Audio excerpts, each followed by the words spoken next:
Welcome to ALGO, a lot going on with Raj Kotecha. And on today's episode, we are covering some incredible stories, including a whole bunch of $1 million fines being handed out at Morgan Stanley because some naughty folks are using their WhatsApp.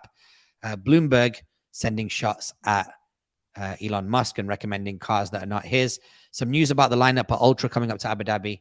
And also a guy has handed his OBE back because of colonialism. We're going to find out who it is and why. And then a very sad rest in peace to a content creator who we know and love. Joining me on the show, as always, this week is Vic and Alex. What's going on, guys? What up? What is up, man? This is cool. 3 ways, three split screens. It's wicked. Three ways. Yeah. Hey, interesting wording. And also to look forward to on this episode, Alex completely douses Vic in petrol and sets him alight. It's worth sticking around for because so bad that even I would not. I was, as it was happening, I was thinking to myself, how would I come back from this? And I was like, nah, I'd probably just quit the show. It was all right. It was okay. I'd probably just call it a lot going on with Vic Majari, and then I would just I would do the first 56 episodes and then just move on. All right, guys. We're Alex's standards, so yeah. You got it. Well, listen, my battery's on 3%. If I don't hit save on this video, then the whole podcast that we've recorded for the last hour and 11 minutes is going to go down the toilet. So hope you enjoy this show. Alex, run the music. All right, guys, so let's get into it. Welcome to the show. We have a lot to get into. And actually, from a recording perspective, we're running about an hour behind because we were switching around with different technology, trying to make this podcast better audio and video quality. So let us know what you think. This one, we're using technology called StreamYard, which looks already like it's a million times better than Zoom. So we are going to run our stories from here today. And the first story, Vic, we're going to get into is what? So it looks like Morgan Stanley is imposing fines to its staff that do business over WhatsApp. So I think they're looking to crack down on the misuse of WhatsApp and other apps that their staff are using to conduct official business. Now, I think the SEC is cracking down on this. So Morgan Stanley have agreed to pay $200 million last summer to the regulators over what's known as the rampant use of WhatsApp to conduct official business within the banking industry. Quite a funny word, rampant use of WhatsApp. So it looks like it's something that's happening quite commonly across a lot of different financial institutes as well. So they've agreed to pay the fine. They're also paying a $75 million fine to Commodity Futures Trading Commission. So it looks like they're just really clamping down on bad practice and anything that could maybe constitute as, insider trading or kind of tips to anyone that they shouldn't be giving it to. It looks like that to me. Yeah, I think like with politicians, the communication that these guys have is quite highly regulated. And so what they're now doing in this story is that they are starting to hit individual bankers with penalties. So these penalties are running from a few thousand to $1 million, which for a significant banker, even if you're putting away a ton of cash as an independent, or as a kind of an employee, $1 million is a lot to hit your personal wallet. But I guess in a world where the bank could be paying up to 200 million like they were doing last year in regulatory fines, they're paying those fines on behalf of a bad actor inside the organization. So I guess what they've started doing now is filtering it down so that those individual bad actors are much more responsible, putting some penalties in there to make sure that people don't behave in a dodgy way. But increasingly, I can't see this trend going down. I mean, it might be something they can regulate in, a Morgan Stanley. But now, as you get more people that are using their own personal devices, do you remember that trend a year ago? What was it called? Bring your own device. Do you remember that?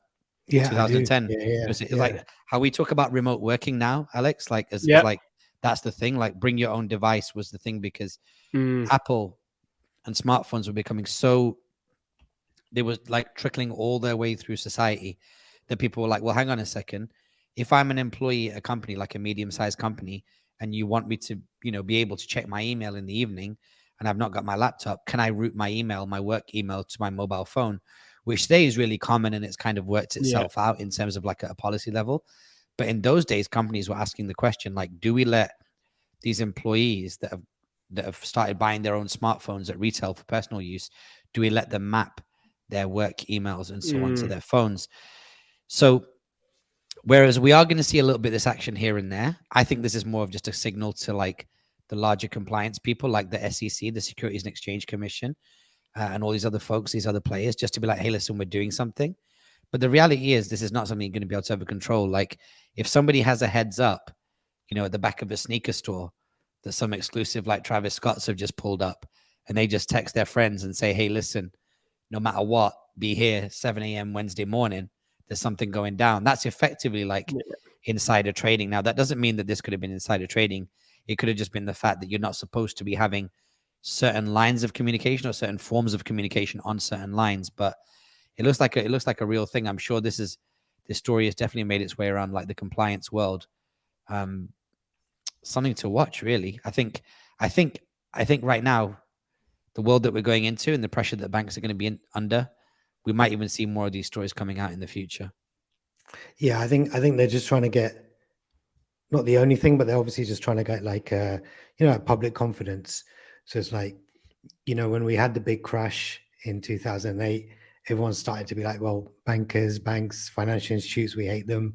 And then, you know, they're looking at decentralized, and then all of a sudden that's crashed. So like people having any kind of faith in any kind of financial institute is going down and down and down. And it kind of has been dwindling for many, many years. So maybe this is just a case of, look, let's make sure that public confidence is up as well. And that, you know, people aren't like, you know, we hate banks, we hate banks, you know, or any type of bank really. But isn't it weird?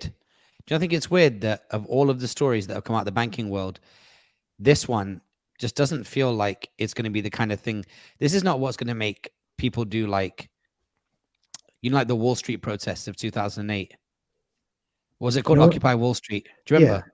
Yeah. This it's so funny that banks have done so much like bad behavior over the last, you know, 15 years. But, you know, at least in our lifetime, we've seen these kind of like controversies happen since the 80s, you know, include, like you said, go all the way through to like the Madoff scandal, Lehman Brothers, all those files that have been like, you know, chewed up and burnt and all that other stuff. And then right through to Sam Bankman-Fried. It's like, it's so weird that something that could generate for one firm $200 million in fines almost just feels like a non-story. And for Morgan Stanley as well, I feel like 200 million is going to be like a drop in the ocean. I feel like something's going to be able to absorb, you know what I mean? Yeah, $200 million is nothing for them. It's you know, change that they find down the back of the sofa, effectively, right? It's an ivory back scratcher. Yeah, exactly. Yeah. Simpsons joke. Yeah, it's just another massage chair. But yeah, but the reality is, you're right. It's not an important story, and frankly speaking, this probably won't hit many people's radars. But I think it's a compound effect. I think, you know, when a little story comes out, or you know, another one comes out, small little kind of signals to the market, to the kind of public, saying, you know, we're keeping an eye on everything that's going on so that nothing nefarious happens. This individual story is not going to make an impact. And like I say, it's on Financial Times. You know, not everyone reads that. Not everyone gets exposed to that proactively or even reactively. So yeah, that individual story, no, but I think it's a compound effect of many little stories that are just going to keep the public going, yeah, okay, there's something good happening. You know, or at least they're keeping an eye on nefarious activity. Who knows? Mm-hmm. When we were shooting Stephen Bartlett recently, he was saying that that for people to like build brands, that he's actually like encouraging people to go onto like Signal and Telegram and WhatsApp. And I just think that there's this kind of like ground level movement, like of people that really want to use these apps. And I just don't know how you separate church and state. Do you know what I mean? When it comes to like in a professional setting, how do you actually tell people, you know, you can't use these apps? Because it literally comes down to just somebody having a second phone in their pocket with whatever they want on it, that they can communicate whatever they want. So it's very strange. What we have seen, I think, is University of Texas at an IP level has banned TikTok. Did you hear about that story? Yeah. So it's like there are certain things that can be done, but then you're just not going to get a situation where if you're inside the Morgan Stanley building, that they're not going to let the WhatsApp IP address go through. It's very complicated. Wouldn't even know really where to begin to resolve this in a way whereby all parties are satisfied. Well, dude, the fact is, you can just not be on the Wi-Fi and use it as well. But you know, we conduct business on WhatsApp, right? From our business, it's not unheard of by any stretch of the imagination. And when I was like prior to Creative Content Agency, when I was doing business in Saudi, a lot of my business was done on WhatsApp. In fact, to the point there was some people that I did business with exclusively on WhatsApp. I would send links to them, I would send documents to them, they would send signed paperwork back to me on WhatsApp. They wouldn't even like acknowledge emails. So, and even phone calls. So a lot of my business was done on WhatsApp.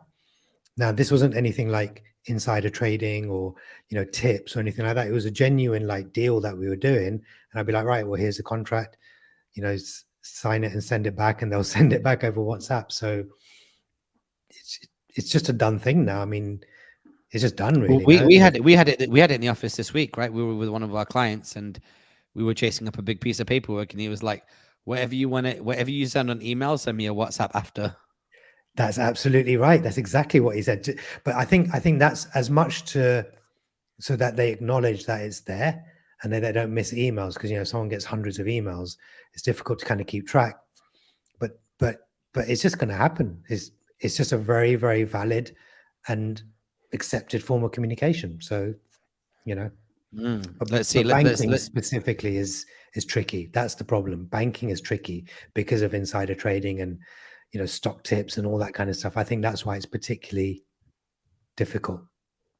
Yep, true. Okay, cool. Next up, what's the next story? Yeah, so Bloomberg Business have posted a reel on their Instagram page, and I'll just read the caption for you. It's quite funny. If you wanted to buy a Tesla but are fed up with Elon Musk, here are some alternative EVs. Link in bio for more. So on their reel, they've got very, very specifically, they've got a video of each individual Tesla model and then videos of all the alternatives that someone could buy. So, for example, instead of a Model S, try the Mercedes EQS or Audi e-tron GT.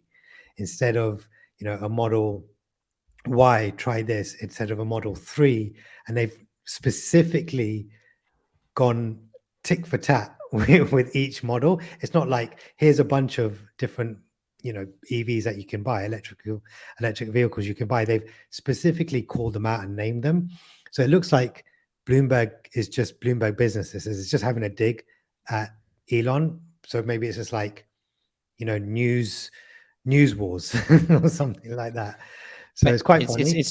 It's like petty times, man. Petty was what is there many Teslas knocking about in Amsterdam? They're building up over here. You probably saw when you were over here. Yeah. Right? No, honestly, I've been surprised. There's a lot of electric vehicles here. Not just like Teslas, I would say mainly just recognizably that I'd notice. But like I've even spoken to my roommate Nick, and he has family over here that has Teslas. So yeah, it's super popular, honestly. It's such an incredible headwind because, sorry, Vic, it's such an incredible headwind because imagine you've got all of this stress with like Elon over at Twitter. And, we talked about this on a previous episode about him like being the dad for multiple different families. And now certain families are starting to feel a sense of neglect. And his main family, Tesla, is starting to be neglected. But it's a double headwind here. It's lack of leadership or apparent lack of leadership. But remember, the sentiment of this article is, if you want to buy a Tesla but are fed up of Elon Musk, the language here is very particular because it says, if you wanted to buy a Tesla but are fed up with Elon Musk, here are some alternative EVs. It's actually saying to people, if you're a driver for not wanting to buy one of these cars but still wanting to buy an EV, is that you're fed up of this man. This is what you could do. And I wouldn't be surprised, because I believe that Bloomberg Business, like all business publications, are in the pockets of their advertisers. I wouldn't be surprised if collectively the brands that are mentioned in this video, whether it be Porsche or I think Polestar was mentioned in here. Who else did they mention? They got the Audi Q4 in here, BMW iX. I won't be surprised if they all didn't just put a bunch of cash in the bag and be like, you know what, guys, boom, give us big ups and literally compare us to individual models of the Tesla, because this is such a direct attack. And this doesn't end up posted on a Bloomberg, because this isn't technically Bloomberg Business News. This is consumer. This is telling somebody, if you're thinking about buying this car, like I'd expect this from like Which Car or something like that. Do you know what I mean? But there's something quite dodgy about this, and I can't quite put my finger on it. I don't know, man. I don't see Audi and BM and Mercedes and Porsche, kind of getting together and saying, right, let's go to Bloomberg Business and get them to make a reel bashing Elon Musk and comparing our cars like for like. That sounds like it's a bit of a stretch. Dude, when I did that campaign in Canada in 2000 and whenever it was 5, I was showing all multiple phones on television, but Sony Ericsson paid the bill because they wanted to appear objective. So I was showing the first phone, Motorola phone with iTunes. I was showing a Sony Ericsson, and I think I showed some other phone on that TV show. But Sony Ericsson was the one paying the bill. They just wanted to highlight like ringtones in general, and if they to stop it from being like a monopolistic communication, they obviously put in all these other brands as well. I don't think it's that far-fetched, man.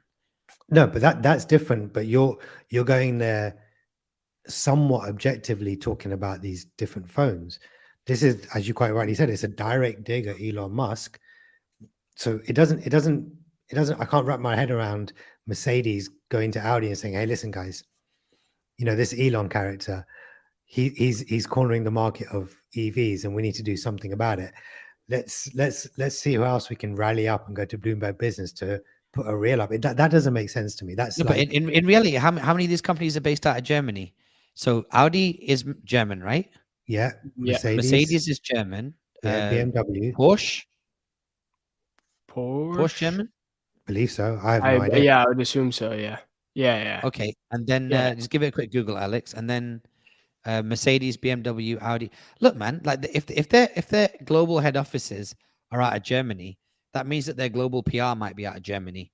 And considering how long that those companies have been there and how people move around in PR and automotive, it's not uncommon that somebody would just be like, "Hey guys, you got this account, you got this account. Let's pitch them. Let's just do a quick pile-on." I don't think that they all got together in a shed and were like, "All right, guys, how are we going to take Elon out?" Do you know what I mean? It'd be like a Simpsons sketch.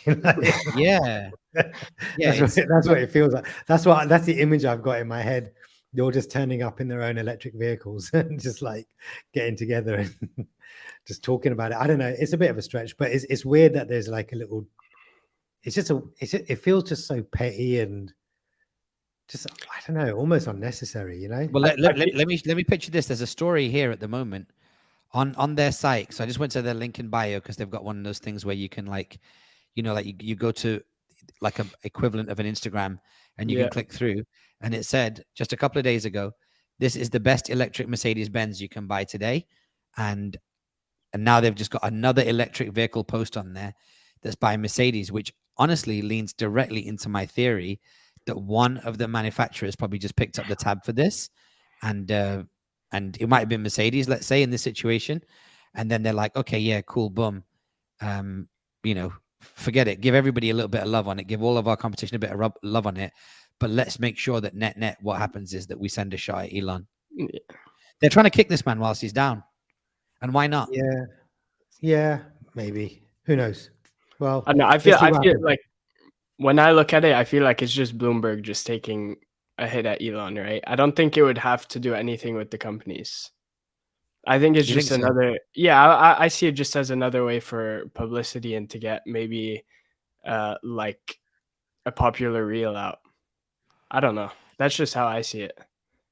I don't know. What who knows, man? What will Bloomberg have to gain from this as well?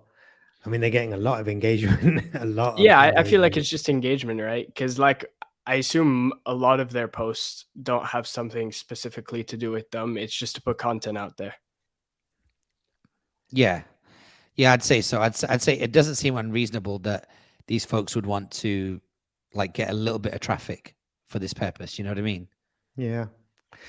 Let's see. I mean, it's Bloomberg at the end of the day. It's not exactly peer reviewed. It's a commercial business. They'll do whatever it takes. Next up, what we got on the docket? Yeah. So look, Ultra Abu Dhabi. We spoke about it. I don't know, like 2 or 3 weeks ago when wireless lineup got announced. And Ultra Abu Dhabi was still yet to confirm who the lineup is, and they've done their kind of first phase announcement, which is in Abu Dhabi on March 4th and 5th. So it's a week before Wireless. That's going to be a crazy week in Abu Dhabi. But some of the big names that they've got Afrojack, Calvin Harris, Sasha, John Digweed, and Skrillex. And then they've got, I don't know these artists, Adam Bayer. Maybe you know Alex. Adam Bayer, Len. I know. Yeah, I don't know the other artists, but yeah, like some massive names, 4 big names that I know of anyway. Alex, you might know some of the others. But yeah, finally they've announced it. So it looks like it's definitely going ahead, because I think it was cancelled, right? Or postponed. Yeah, postponed. From previous years. Would you go if you're here, Alex? Alex, I don't know for sure. Yeah, no, I mean, I definitely would, but isn't it 21 plus? 21. You're 21, Alex. but yeah, I mean, he wasn't on one night that he came on his last trip, unfortunately. We taught you nothing, Alex. No, but yeah, I mean, definitely, I've Calvin Harris already came to an F1 After concert years ago, and I went to that. Great performance. Afrojack I saw a couple months ago here, also great performance. And I mean, yeah, I just think it's going to be a great night.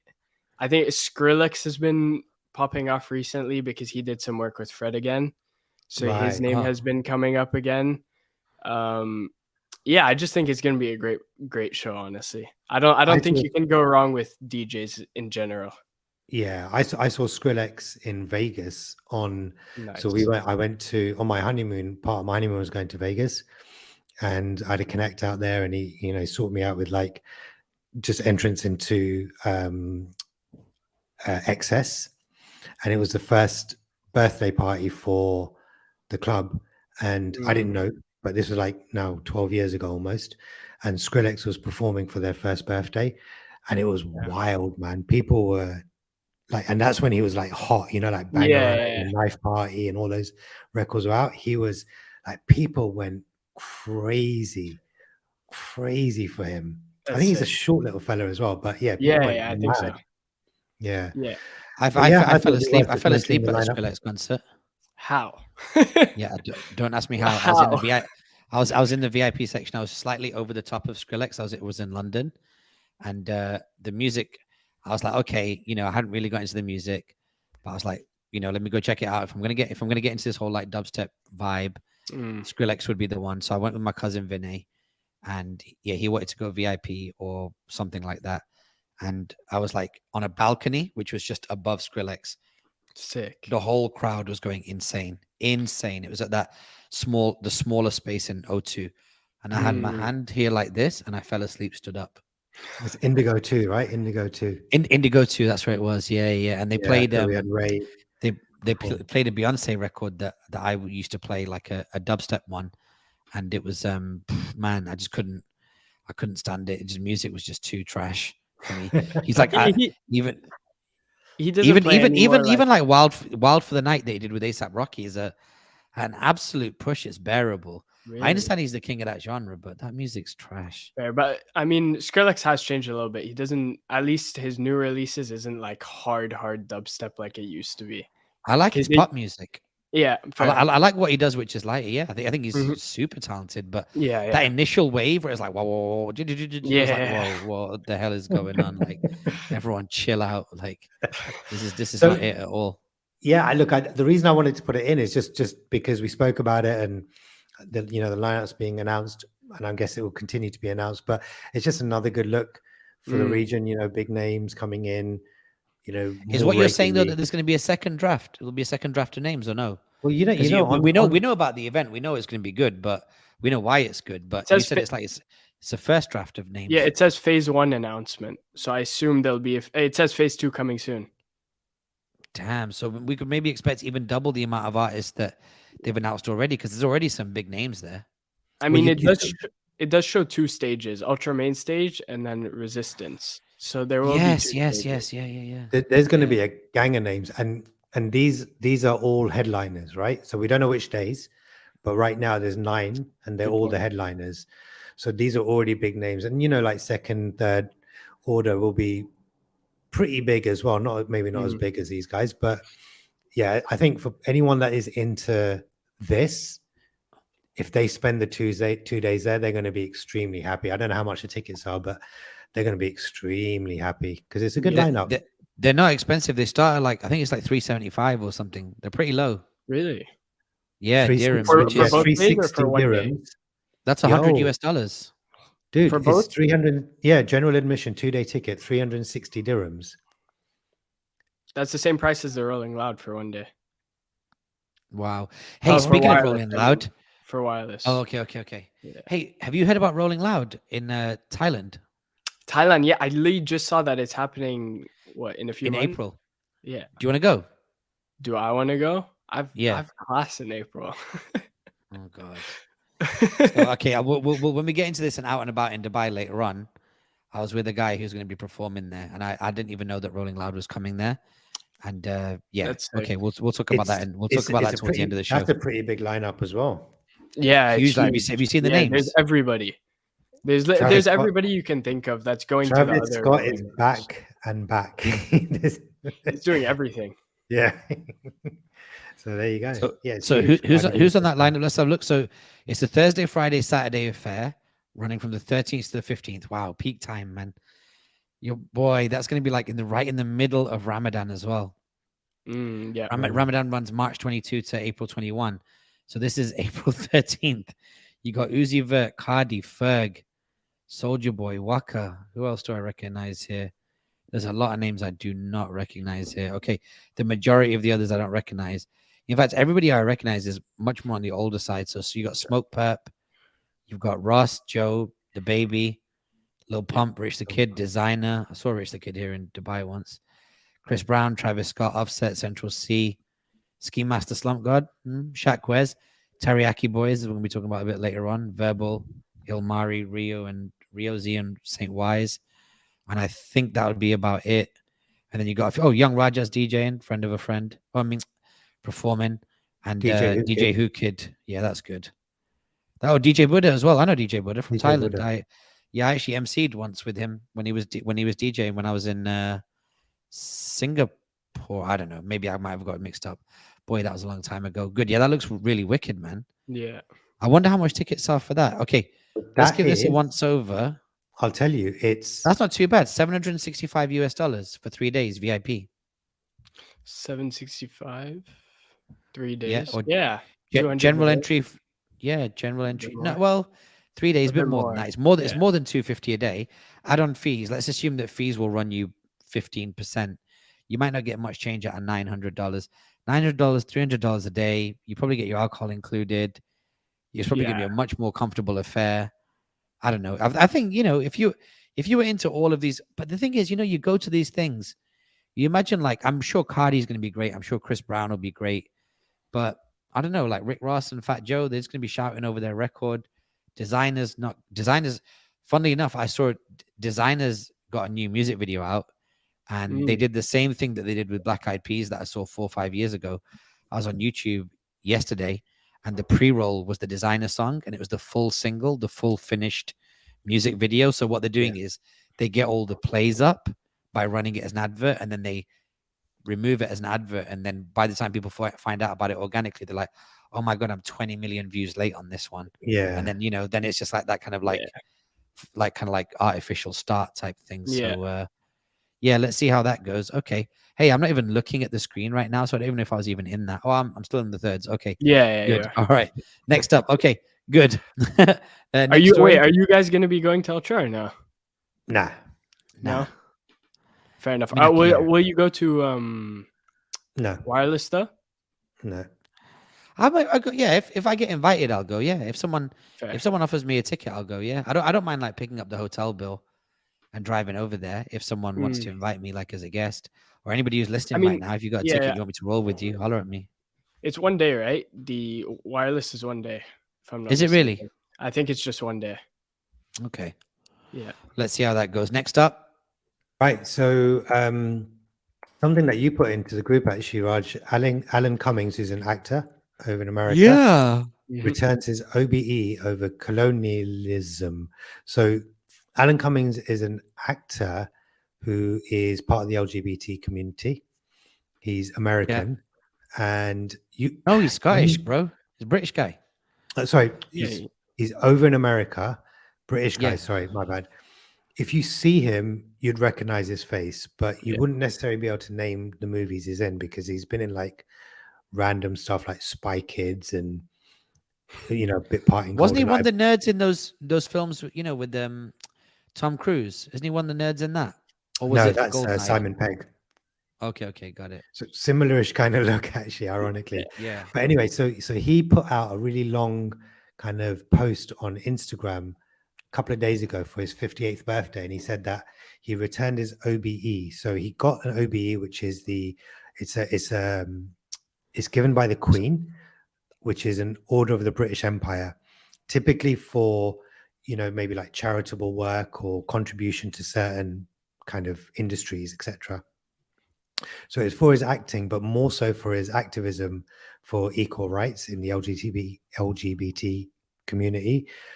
But since the Queen died, he's kind of like been hearing obviously much more conversations around the role of the monarchy and how the British Empire profited from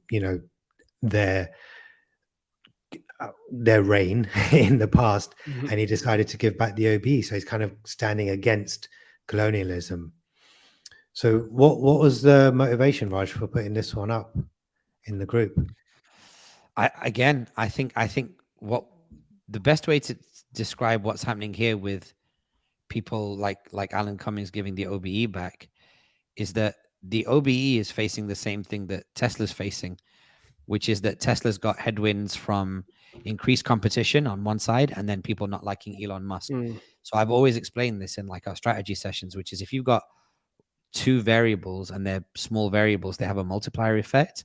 So with Alan Cummings giving back his OB, there's a multiplier effect here. Effect one is that obviously the Queen's died, and that's a time of like reflection and thinking about, okay, what is the role of the monarchy? And that gets asked in the macro. But in addition to that as well, you've got the overall headwinds of just like, the consciousness of the UK, the fact that there's been a lot of conversation about colonialism and kind of like revisiting what the royal family's role was. Meghan Markle's had a terrible run when it comes to her relationship with the press, not least because she's a woman of color. So I think what's happened is a lot of people, even if you manage to get that OBE or CBE in hand, are now looking at this situation and saying, okay, I know what this was worth when I was awarded it, but what is it worth today? And then how does it reflect on me as an individual actor? And that's a double entendre there, because he is an actor, but he's also somebody who participates in this whole kind of like being awarded thing. How does this reflect on my legacy? By carrying this, am I endorsing everything that's come from the past of the royal family? Should I be speaking about it? And again, if I'm accepting of this and I don't speak up about it, is that then like frame adjacent to LGBTQ issues? Like if I don't speak about the royal family's role with, black people and how they've been held down, or people of color, all of us, I mean, our families specifically, then am I also doing a disservice to other communities that I'm more closely aligned with? That would be my 2 cents. What do you think?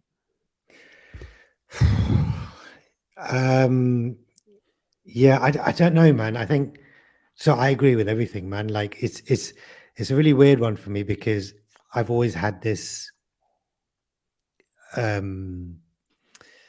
disdain for the history of the British Empire, not least because of what they've done to people of our origin.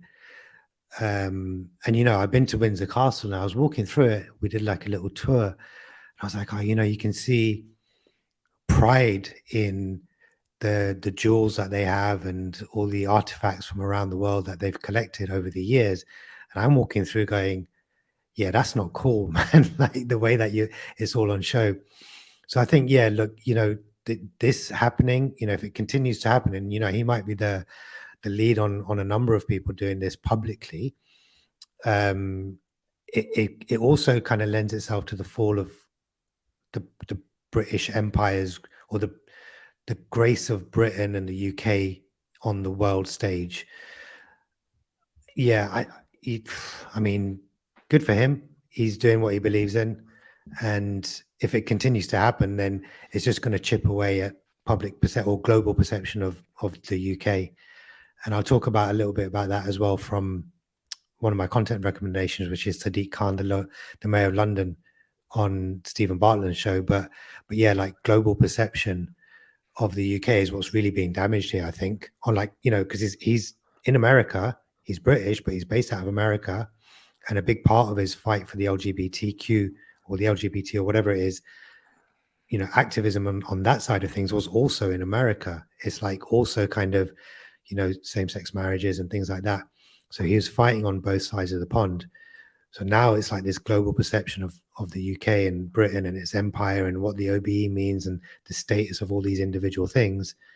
That's up for grabs now. That's basically getting damaged. So, you know, and that's sorry to interrupt. The thing about that also is that, you know, we've spoken about, you know, how much of a car crash the UK was, particularly like last year. And, you know, it was one of my losers of the whole of last year, unfortunately.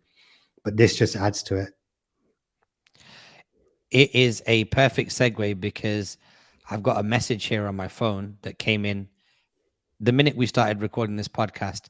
And I said it's a friend of ours in the UK. I won't even say his name just to save us with the editor beeping out. I'll say it after the call. But I said to him, you know, how are things there? And he messaged me back straight away saying, whatever rate of decline you estimated last time you came, we've probably exceeded your expectations as a nation.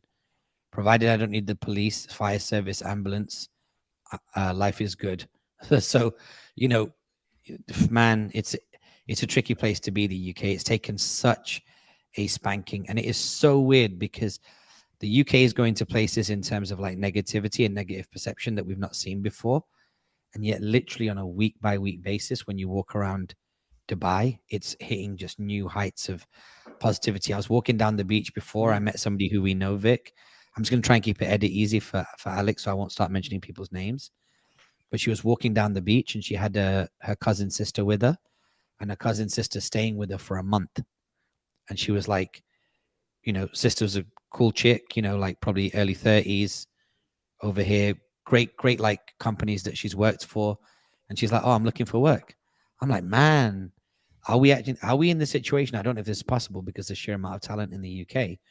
But are we actually getting a brain drain in the UK or you know, a UK adjusted equivalent? We're not talking about like what happened in Africa or Portugal or places like that where the red hot middle part of talent leaves and we see an economic change. I don't think we'll ever see that because there'll always be great bankers, great industrialists, great service people, great working people in the UK.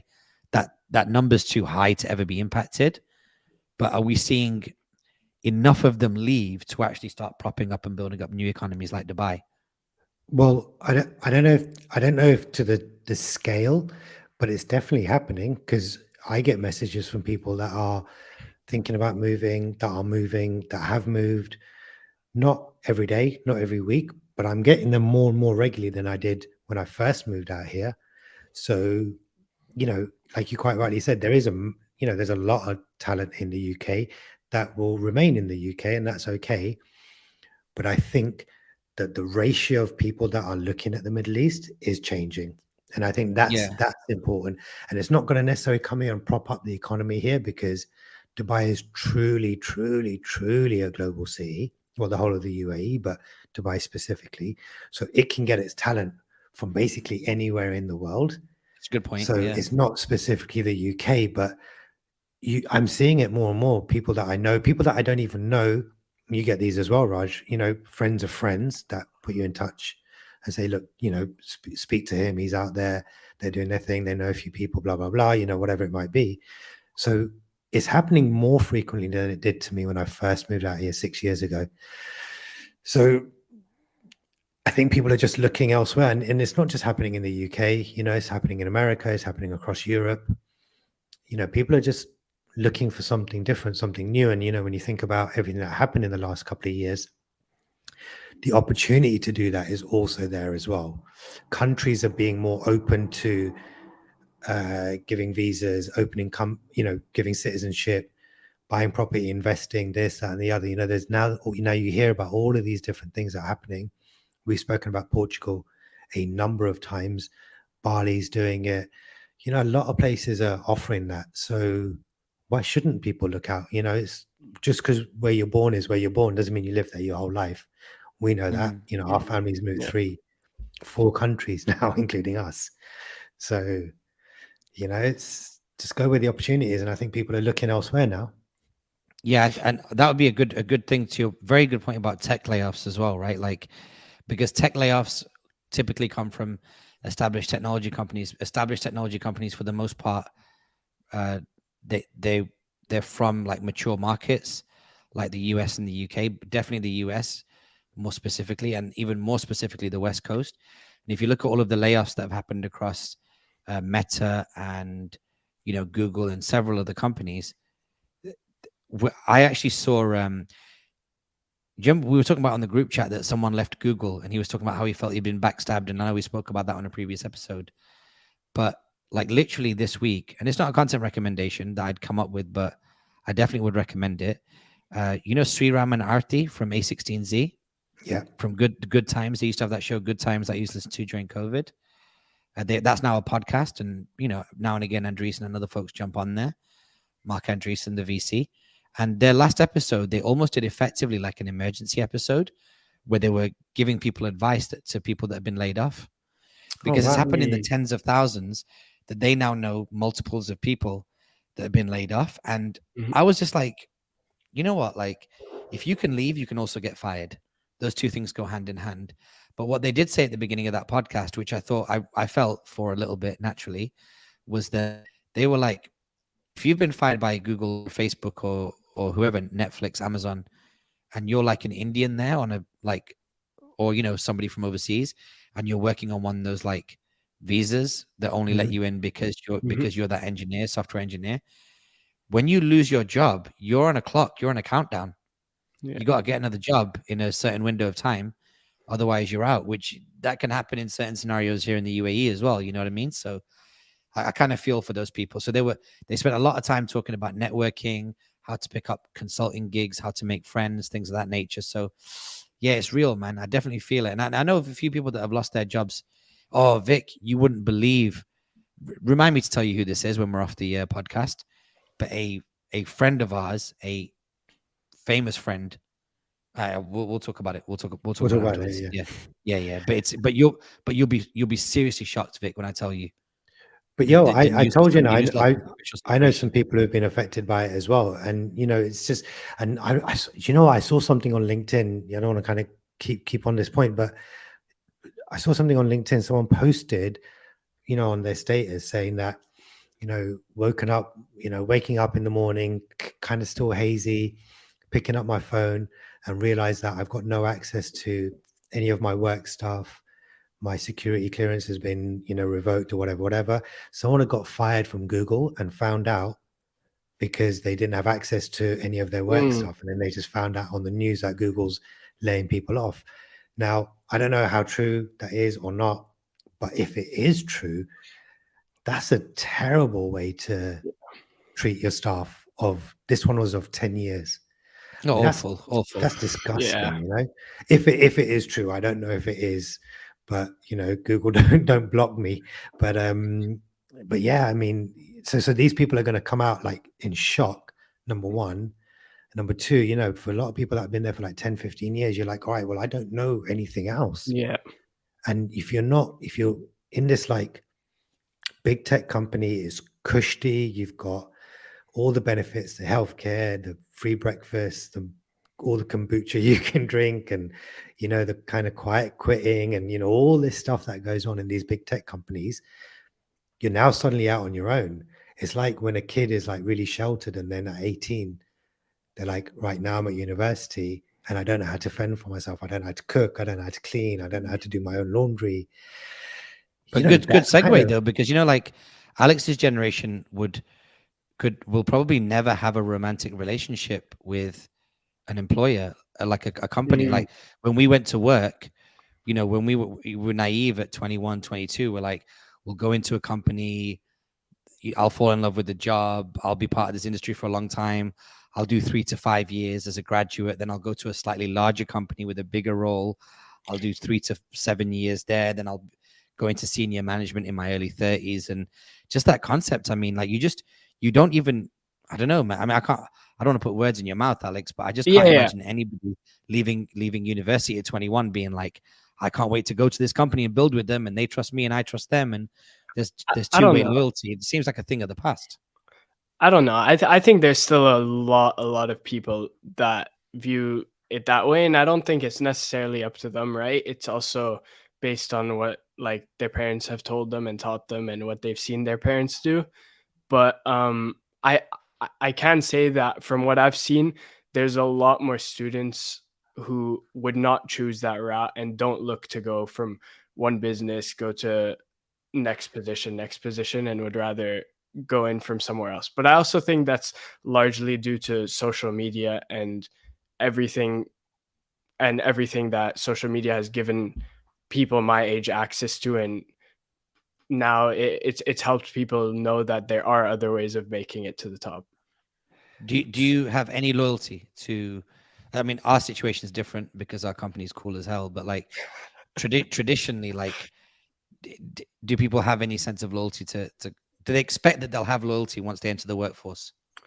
I not necessarily. I don't think it's like, honestly, when you say it like that, no, because I think if nowadays, my generation, if something doesn't suit them, there's so many different options that they would much rather like just leave right away and find that better option.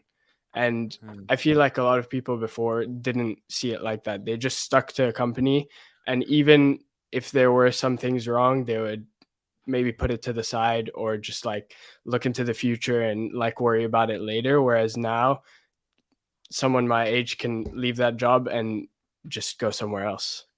But that's good though, because that means that young people are taking like radical responsibility and radical accountability for their future. Sorry, Vic. I was just going to say, I also think it's due to like a lot of people saying like, oh, if you're not happy, then leave.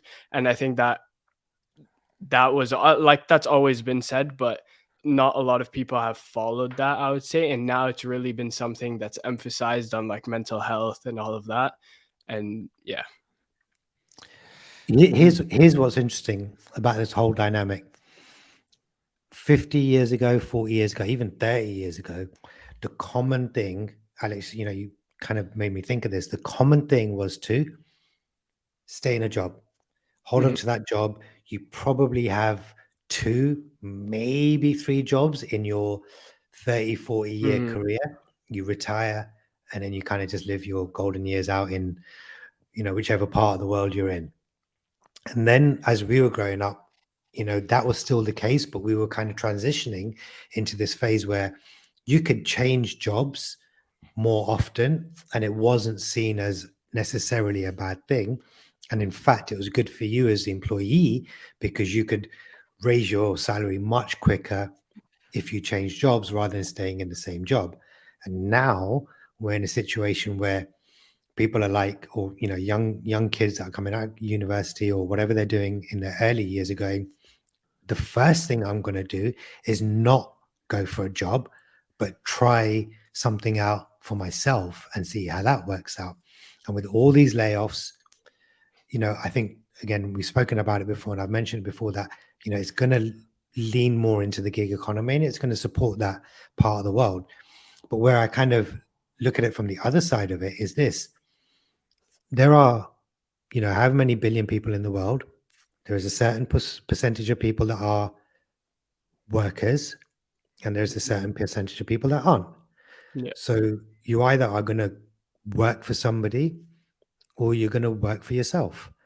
And not everyone's cut out for working for themselves. It is hard work, and it's full of lots of ups and downs, lots of downs, lots of ups, lots of hard work, crazy hours, wonky weekends, the whole lot.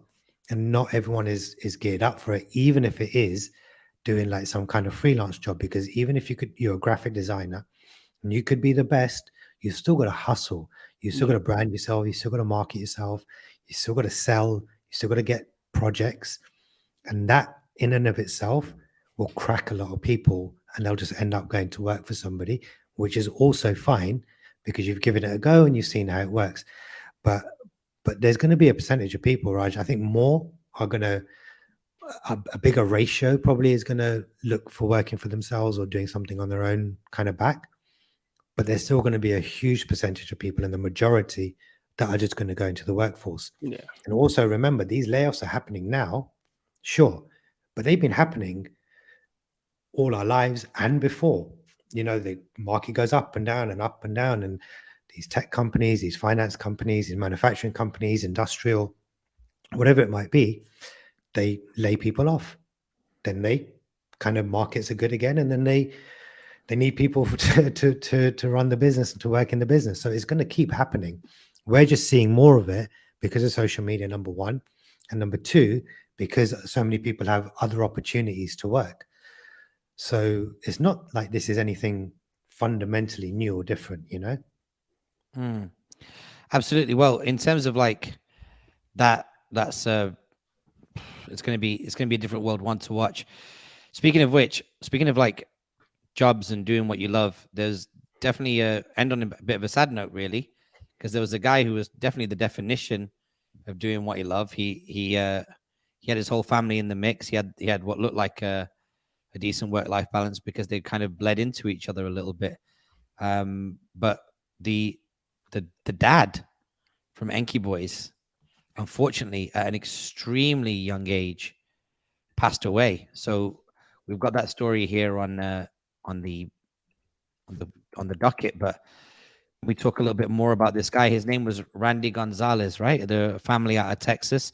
Yeah. If you've not seen them, they blew up on TikTok in the last couple of years. The things that kind of really seem to really work in the minds and hearts of people on TikTok was the fact that the young son, who was a super cutie as well, was they kind of like, they're kind of like those father-son combos that kind of sort of look like each other, and they kind of had the same kind of vibe, and they would do funny voiceovers, especially scenes, right, from movies, is I think where they really started to make it pop. And unfortunately, this young, cool fella passed away. Yeah. And it happened in a year, colon cancer. Yeah. We kind of started talking to people about it 6 months into the journey, and 12 months into the journey, unfortunately, rest in peace, my man's transitioned on. Yeah, rest in peace, man. That was that's really difficult because you know, I've kind of been close to different forms of cancer in my family, and colon cancer being one of them. Not me, but someone close to my family, and they're fine, they survived. But like, you're like, wow, this was like quick, quick, and at the age of 35. So yeah, man, look, rest in peace. I did enjoy watching their TikToks and their Instagram reels and stuff. So yeah, hopefully the family's doing all right, and they get through it. Yeah, there's not much you can say about this, man. It's super sad. What I can say is, did you watch the video that he posted at the 6 month mark that got reposted? Yes, I did. So I think there is a teachable moment there, which is that, he was saying like, I was having stomach pains and I was having like, abdomen pains, and they offered to give me the endoscopy through the oral one, down the throat. But instead, he insisted on getting the colonoscopy.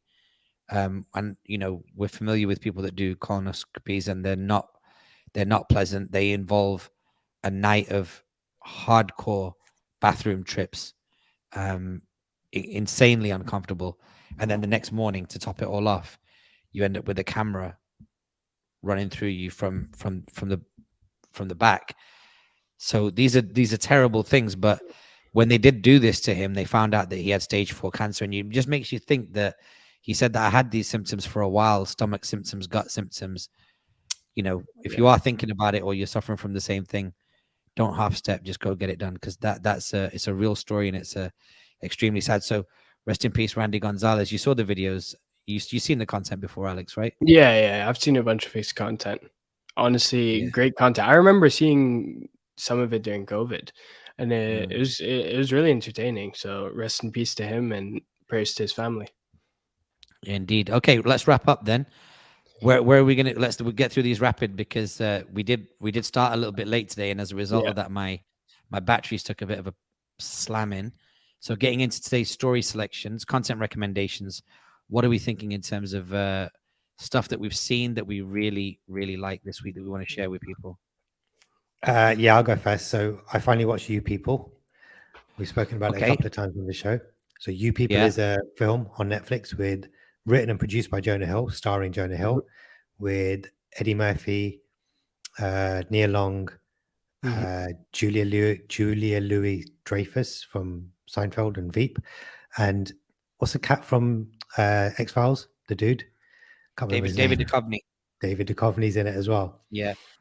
So it's about a mixed race couple, interracial couple, Jonah Hill and another girl, and just the kind of troubles that they face between their parents, Jewish family and black family, and like the kind of battles that they have in trying to get married. Yeah, average at best. Really. So why is it a recommendation? No, I didn't. Touche. The reason I put it in, he will not be on the show next week. The reason I put it in, Alex, is because we've spoken about it a few times on the episodes previously. So I thought, let me just say that I've watched it. And I think last week I said I'm going to watch it and I'll let you guys know. So I'm just fulfilling on my commitment to the people that are listening. No, but you're asking people to take time out of their 24-hour day. Everybody only has 24 hours in a day.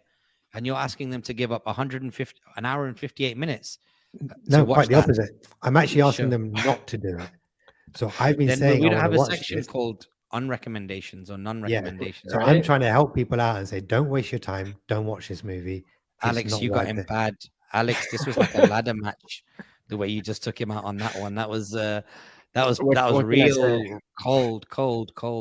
But the way we look right now, he's the coldest minute. The ladder. Yo, that was I think that's Alex. You don't put out micros because you don't give a shit about the podcast. But if you were, that would be the one to put out.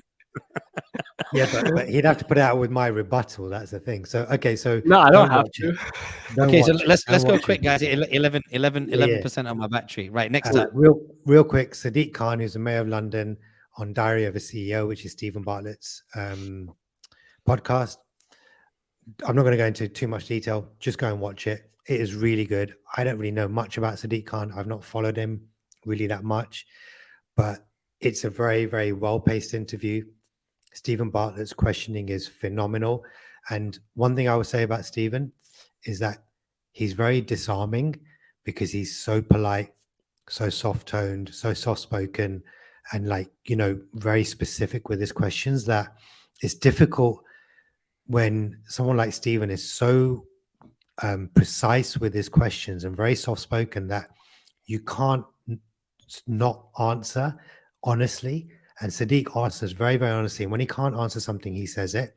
And I really like the way Sadiq Khan came along. They talked a lot about knife crime, safety, racism, the government. They went into, quite a few different topics. And I think it's really interesting from a Londoner's perspective to watch this one. And my final recommendation is I'm about 30 minutes into KSI's documentary. It's really good so far. Nice. Really good. Yeah, I've watched the first. Have you seen abs in it? Not yet. I'm looking out for it. I watched the first, I think, 15 minutes as well, and then I stopped. But I was looking out for abs as well. I didn't see him. Okay, right. Well, I want to just say, just like to circle back on those. I saw You People. I thought it was funny. It's not as funny as a film that was meant to be like that 20, 30 years ago. By the way, Vic, this will annoy you, but they've redone House Party and it's already out. I know. Apparently it's terrible. So but there are some standout lines. There are some bars in You People. Eddie Murphy's not funny in it, and Andrew Schultz is in it. So something to look forward to. Cool. Make sure you go watch it. Okay, Sadiq Khan, I'll definitely check that out. Next up, any other recommendations? I had given a recommendation, Kill Tony on YouTube, which is a live podcast mixed with comedy sets. It's hosted by a comedian called Tony Hinchcliffe, and he just brings. I know this show. Yeah. Yeah, and it's a bunch of comedians come, put their name in a bucket. Tony Hinchcliffe picks one out, and then that person has 1 minute uninterrupted on stage to do stand-up comedy. And after that, it's just a conversation between Tony Hinchcliffe, whoever's at the table with them with the stand-up comedian.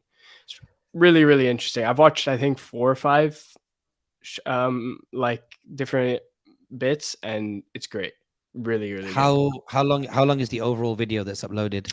An hour 40, around an hour and a half. God, wow. An hour and a half to 2 hours. It's just, yeah, it's podcast length. Okay, nice. Anything, any other ones that we want to Yeah. recommend? So, my last one was Everything Everywhere All at Once, which was in the nominees for the Oscar nominees for Best Picture. And so I watched that and I recommend it. Great movie. So yeah. What's the one line premise without giving away any spoilers? Like just the through line of it? Different dimensions, everything everywhere all at once. Got it. Love it. I'm super into it. That's the idea. I love multiverses. I'll definitely check it out. Okay. Do you know who the main actor is? Yeah. Do I know who the main actor is? Yeah. He's the guy that played Short Daniel Round in Kwan? Indiana. Yeah, he played Short Round in Indiana Jones and Data in the Goonies, Raj, if you remember those characters.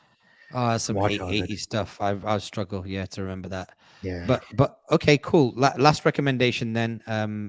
I would say that Good Times episode is pretty good with Sriram and Arti. Definitely give it a listen, especially because the world is definitely going through it right now in terms of needing advice as to how to navigate. So, it tells you about networking. In fact, what it does is it really covers networking 101, which is really good. I think a lot of people need to kind of have a listen to that and check it out. In addition to that as well, I liked Ali Abdal, my productivity setup. So he's over in Dubai and a bunch of different places. He's showing you the hardware that he's carrying. He's definitely got access to hardware and accessories that are so obvious, low price point, that would be super beneficial. And also I found a video on Think Media. I'm really obsessed with Think Media. I think it's incredible. And it's called Genius YouTube Advice for 15 minutes. And it's basically got Ali on there, Abdal. It's got Mr. Beast, Casey on there, iJustine. And it's just rapid fire, 15 minutes of hot tips from YouTubers. You absolutely have to watch it. Even a veteran like me in this industry, I was watching it being like, wow, gem. And it's 15 minutes rapid fire. So highly recommended. And then out and about in Dubai, Vic, any recommendations? Nah, I've 6% battery. No, I've got nothing special to talk about in terms of out and about. Lots of family time, basically. Okay, nice. Alex, you hit anywhere decent this week? No, I've just been at home studying. Honestly, I haven't gone out yet. Cold weather as well, right? Yeah, it's interesting because we did an interim one, so we shouted out a lot of our people already. Did we shout out Stefan Lamar for his birthday? No. Oh, big up Stefan Lamar. It was his birthday. I saw him on that night, and it was super good. And we already reviewed Ja Rule and all that good jazz. So yeah, good stuff. Yeah. Only one I'd like to give a big shout out to is our good friend Majid Al Kasmi and his family and his whole crew that he invited out. Small night where he hosted a guy called Verbal, who's from Teriyaki Boys, who's performing at Rolling Loud. And Verbal is 48 years old, incredibly nice guy. I hadn't heard of him or his music, but he's big in fashion, big in music, and just a super nice dude. And so we hit a couple of spots. We went to Indochine. Nice. Shout out to Khalid. We've seen him there, one of the owners, and the food was perfect and the service was perfect. After that, we went to Zuma. I talk about restaurants being in a abusive relationship with Tasha's and all these other places, but Zuma remains the apex predator of dining. I mean, everything they brought out was incredible. Then we went to Gaia, dope spot, underground. They've got a private room. And then after that, we went to the Nice Guy, and I thought the Nice Guy was cool. Nice. It was quiet-ish on the night that we went. I couldn't take any pictures because, as you know, it says no cameras. Yeah, no pictures. But beautiful fit out, super vibes. So that's it for this week. Okay, guys, thanks so much for coming on and dropping your gems. Alex, good to have you back. And good to be back. The battery is running out, so I'm going to say to everybody, if you enjoyed this show, 5-star rating and review on Apple Podcast and Spotify. Likes, comments, and all that good stuff is highly recommended on YouTube. And thanks for your support. We'll see you next week. Peace.